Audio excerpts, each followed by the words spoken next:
Last time on the Panzer I restoration, we watched Daryl and Jesse fit the final drive units together and the rear idler assembly. But we're still waiting on the springs for the suspension to be finished, so there's still a bit of a wait time on that. But in the meantime, the boys have been working on some of the external and internal details and also finishing off the chain drive mounts. I'd also like to give a big shout out to Eamon, our work experience student, who was a great hand filming and editing this week's episode. Be sure to check out his own YouTube channel, Aussie Train Spotter. Hi, I'm Kurt from Oz Armour, and welcome to Workshop Wednesday.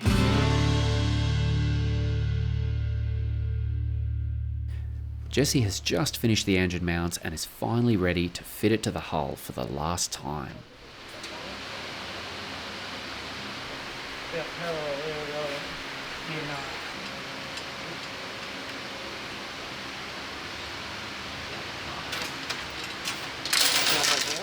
As you can see, he's finished the bell housing and attached the hydraulic motor system that will be used to power and steer the tank.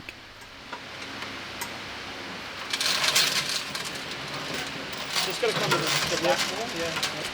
Just locate the front ones first.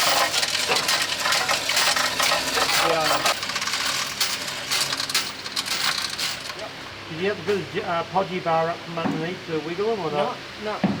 Should just be able to wiggle them around.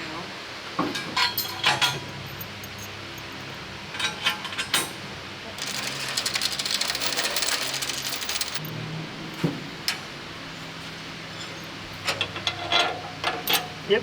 There we are. So we've just made some washers up, chunky washers.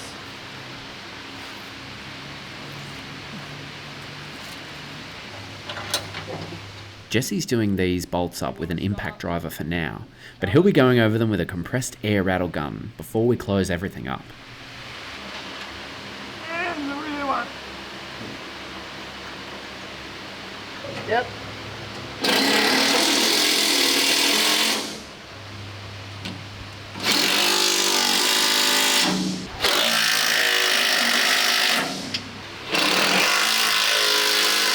While Jesse was working on the engine mounts, Daryl was putting the finishing touches on the mounts for the chain drives. This is our little hydraulic motor. We've just made a little frame for it that we can adjust up, because what we're using is a double link chain, basically just a big glorified bike chain. We can adjust it and make it whatever size we want. So we made this little sliding frame here where it can just slide backwards and forwards. We've tightened up where we want it. We'll lock these bolts in place and put a witness mark on them so we'll know that if they ever move. As we get the tension of the chain, we're probably going to need to use the bolts to pull it tight enough so there's no slack in it. Last thing we want is these chains jumping off while we're driving.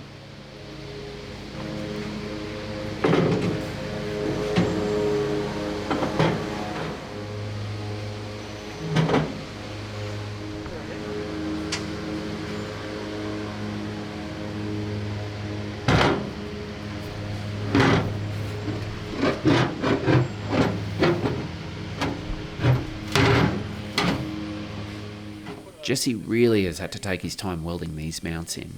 It's critical that both chain sprockets line up perfectly. You don't have a lot of room.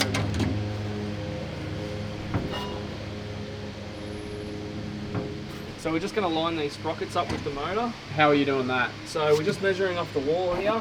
So we're measuring to the outside of this sprocket here, and then we're measuring to the inside of the sprocket here.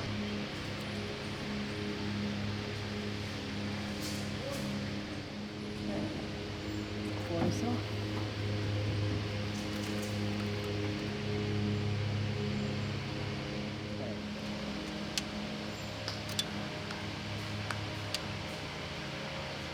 After carefully checking and rechecking, Jess is happy enough with his measurements to tack it into place.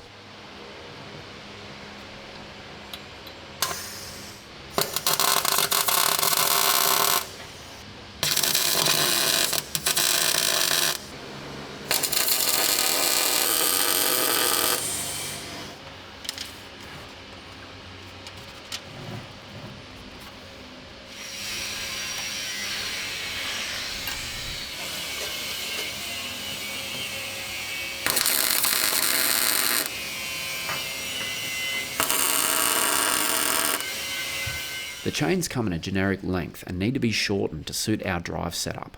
Luckily, this is a pretty easy job.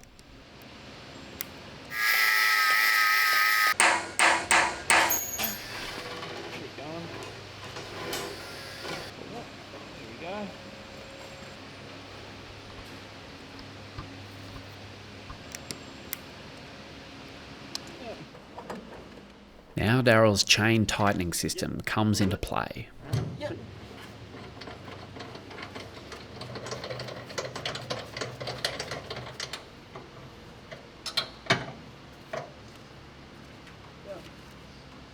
Roughly around there.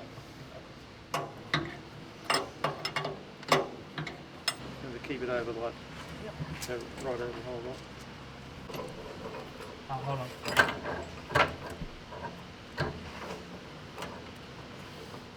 The next time we're able to show the vehicle, the hydraulic lines should be rigged and we'll be another step closer for the first test drive.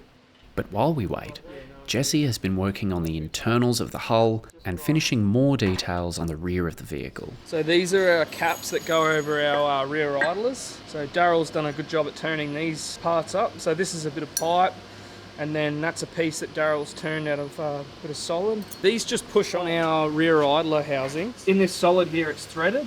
Daryl's had it threaded. So that just screws in. So what we've got to do is we've got to put a chain that will link onto here and then just tack on, and that stops you from losing it. Jesse's also been doing some recycling. So I've just made a simple frame up, and we've attached our Panhard restoration donor vehicle seat, and it works perfectly. There's not much space in there. We're pretty confined to where we can move back and forth. You undo this and you push down and this springs up. So if you're a lot taller, you can push it all the way down, and if you're a lot shorter, you can spring it all the way back up. These are the utilitarians. This is how we're going to drive it. So this has just been tacked in for now. Nothing's been welded in, just because we want to make sure when the hydraulic guy comes, he just okays and makes sure, you know, everything's right. The rear toe point is another important detail that the boys have had to fabricate. Without access to drawings or an original, it's been really tricky. But I think you'll agree by the end of the video, they've done a pretty good job. As always, their attention to detail is spot on. You wouldn't even see the collar on this tow bar, but the boys went ahead and did it anyway. The gap, 70.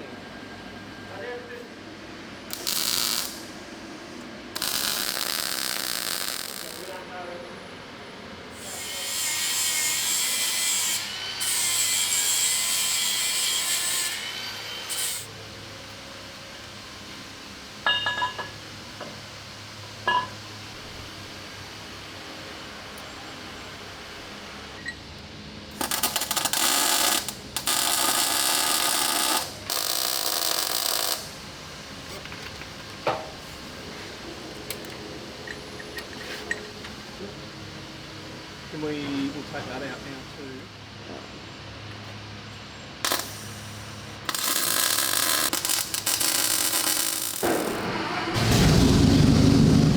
Don't mind Steve, he's just been servicing the Sherman Firefly. It's sounding great.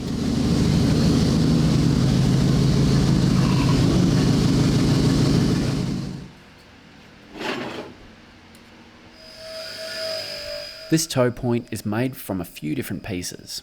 Even though Daryl was able to design it on CAD and have it laser cut by our steel provider, it still needs quite a bit of work before it's ready to be fit to the vehicle. These are the two bits that we prepped. We're just going to tack it all together on the bench, just so it's a bit easier. We've got this piece and it keys into there, and then this piece keys in also. We know the measurement that we want here, so it's 70 mil. So that's a bit of 65 mil box section. And then we have these shims, and then a ruler, and that makes it exactly 70 mil.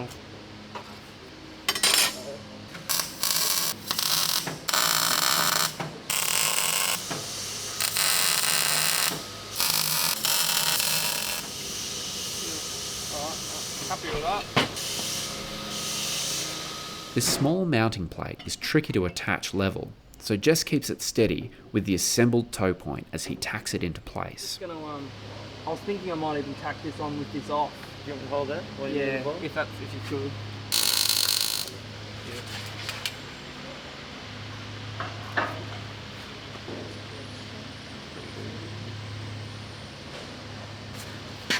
Beautiful. I'll just get a tack on the back before it's going to be too hard.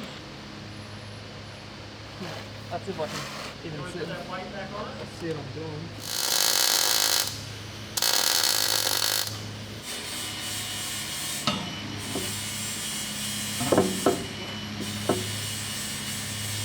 So I'm just going to quickly grind that paint off.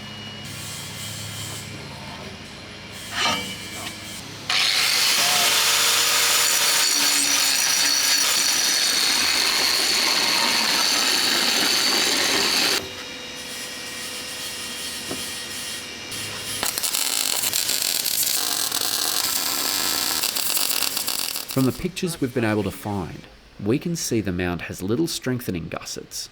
It's small details like this that really set the vehicle off.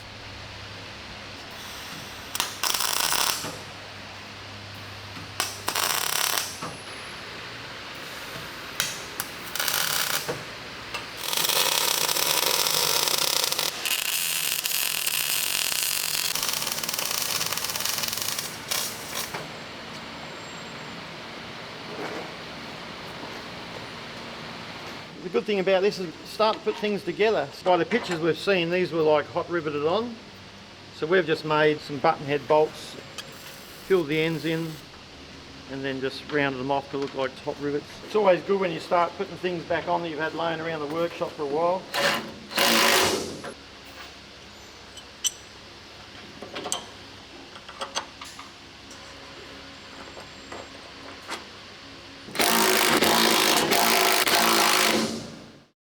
It's been a while since we've had a 221 update.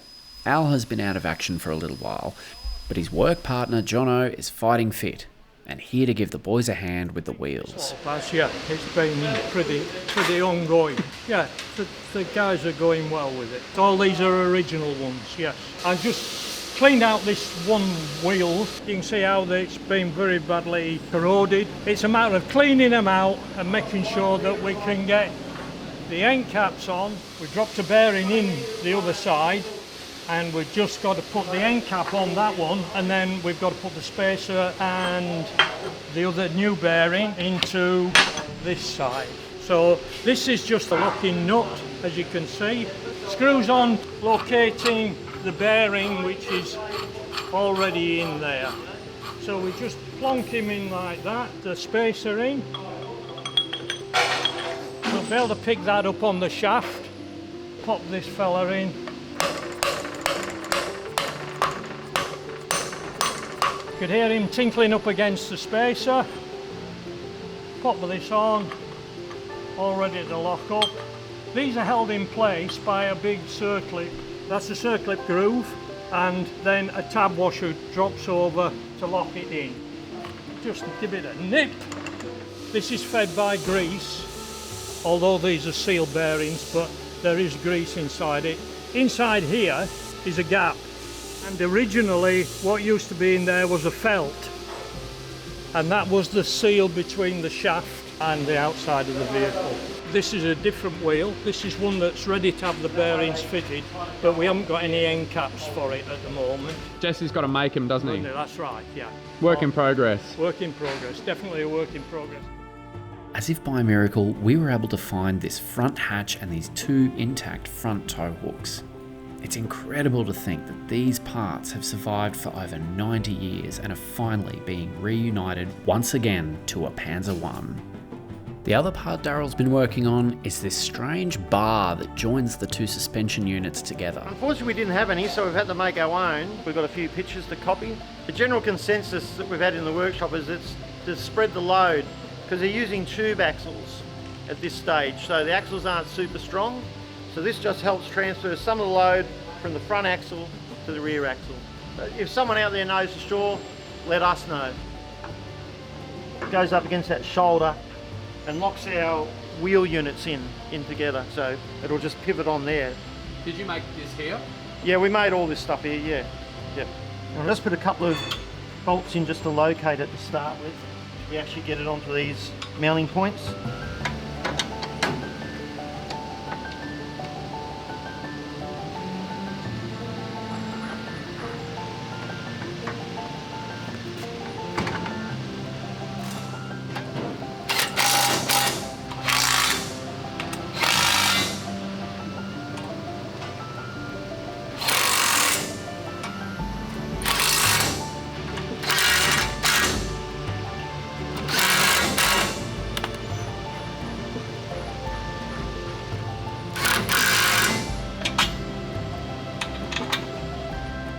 We were really hoping by now that the springs would be ready for the assembly of the suspension units. I'm reliably informed they will be coming in next week. That, combined with the fitting of the hydraulic power and steering system, will be a video that you will not want to miss. Huge thank you to the Aussie Train Spotter for helping me out with the filming and editing of this week's Workshop Wednesday. But that's all we have time for today. Join us next time for your weekly tank restoration fix. So until then, I'm Kurt from Armour, and I'll see you on the next one.